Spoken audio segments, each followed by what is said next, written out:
एक शख्स, नाम है Sam Houser, leader of Rockstar games, अपने घर के कमरे में बैठा है। टीवी स्क्रीन पर चल रही है खबर, GTA vice city, the game that changed everything. Market में तहलका मचा चुकी है और सैम की आंखों में चमक है, जैसे उसे पता हो ये तो बस शुरुआत है। ऑफिस में उसके दोस्त टेरी ने कहा कि उन्होंने सिर्फ एक दिन में 1 मिलियन यूनिट्स बेच दी। ये सुनकर सब हैरान थे, क्योंकि GTA वाइस सिटी मार्केट में बहुत बड़ी सक्सेस साबित हुआ था। फिर उन्होंने एक मीटिंग की कि अब आगे क्या करना है।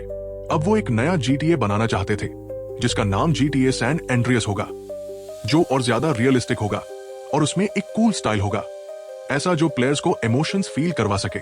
सैम की प्लानिंग थी कि अगली GTA गेम में मेन कैरेक्टर एक ब्लैक इंसान होगा। मीटिंग में उसके दोस्तों को यह आइडिया थोड़ा क्रेजी लगा, क्योंकि वो ब्रिटिश थे और उन्हें अमेरिका में कोई सेंसिटिव चीज नहीं बनानी थी, क्योंकि GTA गेम की सेटिंग भी अमेरिका में है और उनका ऑफिस भी वहीं है। लेकिन सैम ने कहा कि क्योंकि वो ब्रिटिश है, इसलिए वो अमेरिका को जैसा है वैसा देख सकते हैं। ये बातचीत फिर बार में भी जारी रही।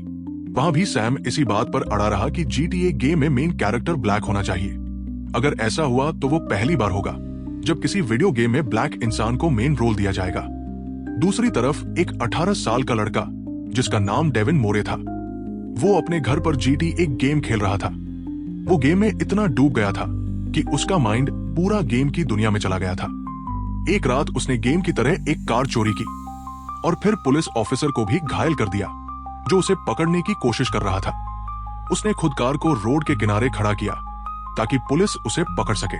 पुलिस स्टेशन में जब उससे पूछताछ हुई, थोड़ी देर बाद जब पुलिस ने उसके हाथ खोलकर फिंगरप्रिंट लेने की कोशिश की, तभी उसने बिल्कुल प्रोफेशनल क्रिमिनल की तरह हत्या कर दी, जैसे GTA गेम में होता है। इस घटना के बाद डेविन को जेल भेज दिया गया। उसे एक लॉयर मिला जिसका नाम जैक थॉम्पसन था। जैक को इस केस में इंटरेस्ट आया क्योंकि उसने ऑनलाइन मीडिया में न्यूज पढ़ी थी, जहां डेविन ने कहा था कि जिंदगी भी एक वीडियो गेम की तरह है। जैक ने यह बात खुद डेविन से पूछी। घर पर अपनी वाइफ को भी जैक ने ये सारी बात बताई। उसने कहा कि डेविन को असल में पता ही नहीं था कि वो क्या कर रहा था। उसके माइंड में सब कुछ बस एक वीडियो गेम जैसा था। जैक को लगा कि डेविन एक भटका हुआ टीनेजर है, क्योंकि जब वो जेल में पकड़ा गया तो डर गया। जैक ने सोचा कि ऐसा काम एक नॉर्मल टीनेजर नहीं कर सकता जब तक कि उसने गेम में घंटों प्रैक्टिस न की हो, जहां कैरेक्टर्स पुलिस को मार सकते हैं। जैक को लगा कि जिसने गेम बनाया है उसे इसकी जिम्मेदारी लेनी चाहिए, क्योंकि उन्होंने बच्चों को छोटी उम्र में ही वायलेंस और क्राइम सिखाया। ये सब देखकर जैक और उसकी वाइफ ने सोचा कि वो डेविन को सपोर्ट करेंगे और रॉकस्टार कंपनी पर केस करेंगे। अगली सुबह रॉकस्टार ऑफिस में सैम ने अपनी अगली गेम का आइडिया रखा। वो चाहता था कि उसका CG कैरेक्टर अपने बाल खुद काट सके, टैटू करवा सके, स्पोर्ट्स कर सके और भी बहुत कुछ, ताकि उनका अगला वीडियो गेम फिल्मों से भी आगे निकल जाए। फिर उन्होंने गेम के लिए मटेरियल कलेक्ट करने के लिए ब्लैक लोगों के इलाके विजिट किए। उनके साथ उनके ब्लैक कोलीग थे जो उन्हें गाइड कर रहे थे। जब वो वहां फोटोज ले रहे थे, तभी एक ब्लैक गैंग उनके पास आ गई। लेकिन जब उन्होंने बताया कि वो रॉकस्टार गेम्स से हैं और GTA गेम बनाते हैं, तो गैंग के लोग बहुत खुश हुए, क्योंकि वो खुद भी GTA गेम के फैन थे। दूसरी ओर जैक ने अपने लॉयर दोस्त रे को इनवाइट किया। रे भी मानता था कि रॉकस्टार को देवॉन वाले केस की जिम्मेदारी लेनी चाहिए। उन्होंने विक्टिम्स के परिवार को समझाया कि डेविन की गलती प्री प्लान नहीं थी। जो क्राइम डेविन ने किया वो वायलेंट गेम्स के असर की वजह से था, जो उसने हफ्तों तक खेले। लेकिन कुछ विक्टिम के परिवार सहमत नहीं थे, क्योंकि अगर जैक सिर्फ गेम को दोष देता तो डेविन बेगुनाह साबित हो सकता था और छूट सकता था। जैक ने फिर समझाया कि उनका मकसद डेविन को आजाद करना नहीं है, बल्कि रॉकस्टार को जिम्मेदार ठहराना है, ताकि वो विक्टिम्स को मुआवजा दे सके। जैक को पूरा यकीन था कि वो ये केस जीत सकता है और जस्टिस पा सकता है। उस मीटिंग के बाद जैक ने आखिरकार सोनी और रॉकस्टार पर केस फाइल कर दिया, क्योंकि सोनी प्लेस्टेशन बनाती है और रॉकस्टार गेम डेवलपर है। एक प्रेस कॉन्फ्रेंस में जैक ने यह भी कहा कि वो रॉकस्टार की गेम को खत्म करके ही रहेगा। रॉकस्टार की टीम का एक मेंबर फिर सैम को ये बात बताता है और उसे समझाता है कि कोर्ट में लड़ने से पहले उसे सतर्क रहना चाहिए। जैक अपने घर पर GTA खेलने की कोशिश करता है। वहां उसे हैरानी होती है, क्योंकि गेम की शुरुआत से ही कैरेक्टर को वायलेंस और क्राइम करने के लिए डायरेक्ट किया जाता है। वो देखता है कि कैरेक्टर्स एक दूसरे को ढूंढते हैं ताकि अपने ओपोनेंट्स की पसंद और कमजोरी जान सके। जैक फिर कुछ एक्सपर्ट विटनेसेस जैसे डॉक्टर्स और मिलिट्री लोगों को इकट्ठा करता है ताकि वो ये साबित कर सके कि वायलेंट गेम्स जैसे GTA दिमाग पर बुरा असर डालते हैं, खासकर टीनेज बच्चों के दिमाग पर। मिलिट्री ने भी कहा कि वो भी अपने ट्रेनिंग में वीडियो गेम्स का यूज करते हैं एज वॉर साइमुलेटर, लेकिन अगर यही घर पर किया जाए तो उसे मर्डर साइमुलेटर कहा जाएगा। और फिर सबने कोर्ट में एक्सपर्ट विटनेस बनने के लिए हाँ कहा, क्योंकि उन्हें भी लगा कि देवॉन का केस एक सीरियस सोशल प्रॉब्लम है। दूसरी तरफ सैम और उसकी टीम GTA सैन एंड्रियस को प्रोडक्शन तक ले जाने में लगे हुए थे। वायलेंस और क्राइम काफी नहीं थे। सैम चाहता था कि गेम में रियल अडल्ट सीन्स भी डाले जाएं। इसलिए उसने उस सीन के लिए शूटिंग करवाई ताकि उसे गेम में दिखाया जा सके। लेकिन अगली सुबह रॉकस्टार गेम्स के ऑफिस में उन्होंने न्यूज देखी, जहां जैक टीवी पर था और कह रहा था कि रॉकस्टार ने एक मर्डर साइमुलेटर बनाया है जिससे टीनेज बच्चे जैसे डेविन ऐसे अपराध करते हैं। टीम के कुछ मेंबर्स ने सुझाव दिया कि शायद GTA सैन एंड्रियस से पुलिस पर हमला करने वाले सीन्स हटा दिए जाएं। लेकिन सैम ने मना कर दिया। वो वैसे ही गेम बनाना चाहता था। उसने कहा कि जैक बस किसी को दोषी ठहराना चाहता है। सैम को लगता था कि उसे वो गेम बनाने का हक है जो वो बनाना चाहता है, क्योंकि ये अमेरिका है और अमेरिका एक फ्री कंट्री है। सैम ने कहा कि गलती किसी और की नहीं बल्कि पेरेंट्स की है, या फिर उनकी एजुकेशन की जो फेल हुई है। टीवी पर आने के बाद जैक और उसके परिवार को फोन से धमकियां मिलने लगी। उसका बेटा भी अपने स्पोर्ट्स टीम में अकेला पड़ गया। उसे एनोनिमस लोगों ने डराया।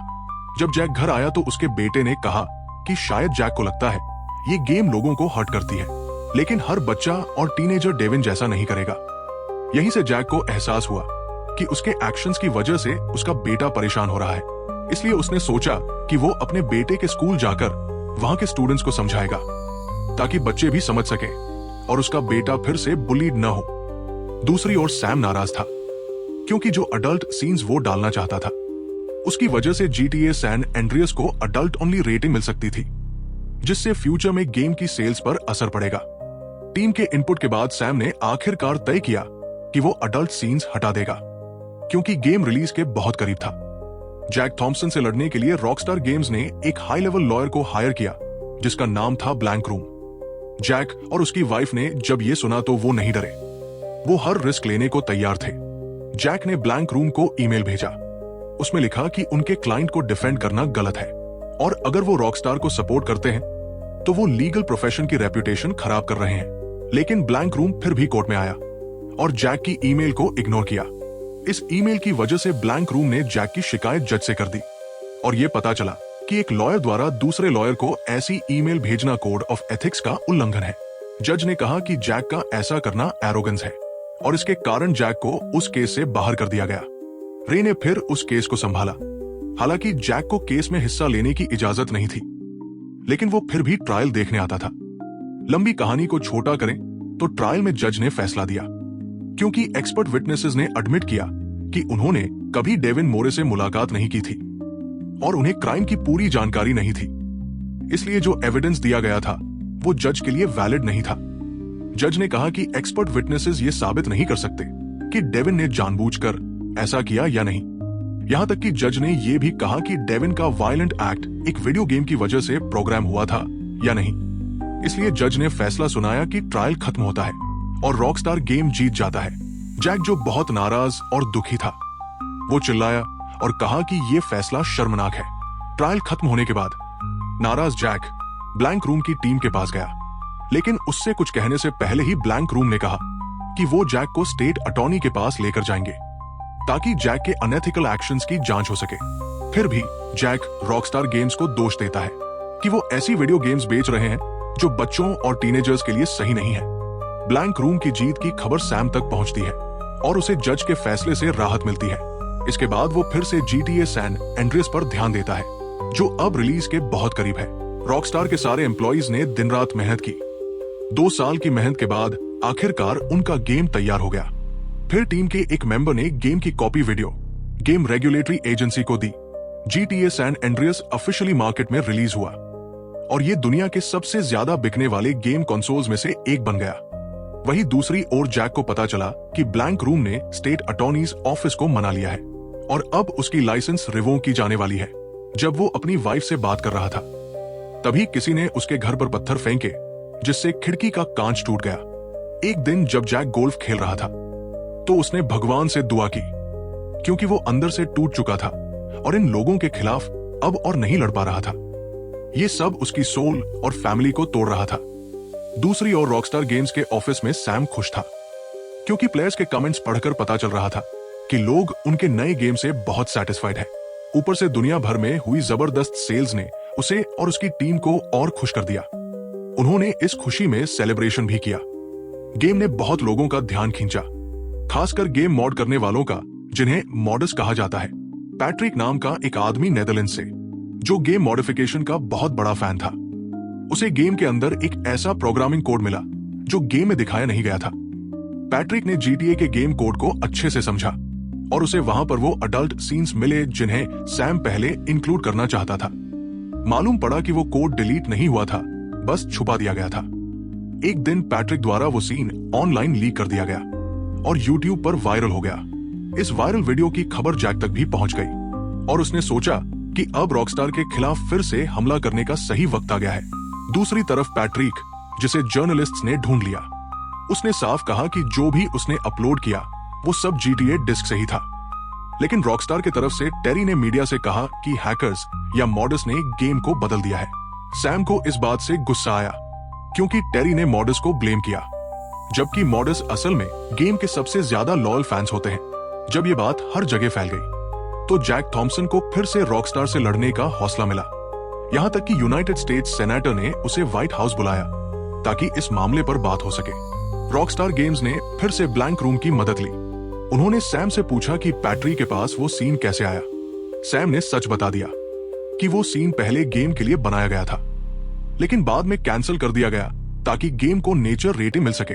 कोड को डिलीट नहीं किया गया, क्योंकि वो बाकी कोड्स पर भी असर डालता और GTA सैन एंड्रियास डेडलाइन के करीब था। इसलिए अडल्ट सीन वाला कोड बस छुपा दिया गया। मामला और बड़ा बन गया, क्योंकि अमेरिका में रॉकस्टार ऑफिस के बाहर लोग प्रोटेस्ट करने लगे। लोगों ने रॉकस्टार से कहा कि वो अमेरिका छोड़ दे, क्योंकि वो ब्रिटिश है। वीडियो गेम रेगुलेशन एजेंसी ने भी कहा कि जो अडल्ट कंटेंट सोसाइटी में फैला है वो असली है और GTA सैन एंड्रियास के डिस्क से ही निकला है। अब रॉकस्टार को कोर्ट में फ्रॉड का सामना करना पड़ा, क्योंकि उन पर गेम कंटेंट छिपाने का आरोप लगा। ब्लैंक रूम ने बताया कि अगर फेडरल ट्रेड कमीशन ये साबित कर देता कि रॉकस्टार ने फ्रॉड किया है, तो रॉकस्टार को करोड़ों डॉलर का जुर्माना भरना पड़ेगा, जिससे कंपनी एकदम से बंद हो सकती थी। सैम फेडरल ट्रेड कमीशन के ऑफिस गया। वहां उससे पूछा गया कि गेम में वो अडल्ट सीन्स कैसे आए। सैम ने पूरी सच्चाई बताई, कैसे वो सीन बना था और क्यों उसे डिलीट नहीं किया गया। शुक्र था कि फेडरल ट्रेड कमीशन ने रॉकस्टार को सिर्फ सलाह दी कि आगे से ऐसा कुछ भी ना हो और गेम कंटेंट को रिलीज से पहले चेक करने का अपना सिस्टम बनाए।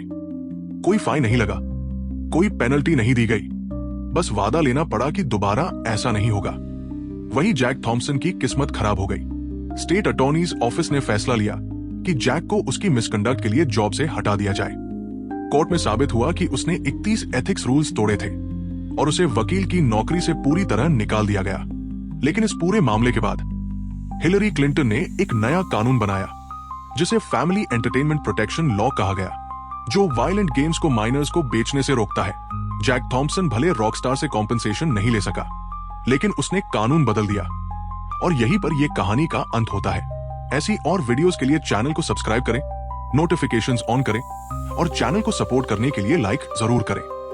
कमेंट्स में बताइए कि अगली बार आप कौन सी मूवी देखना चाहेंगे। Thank you for watching.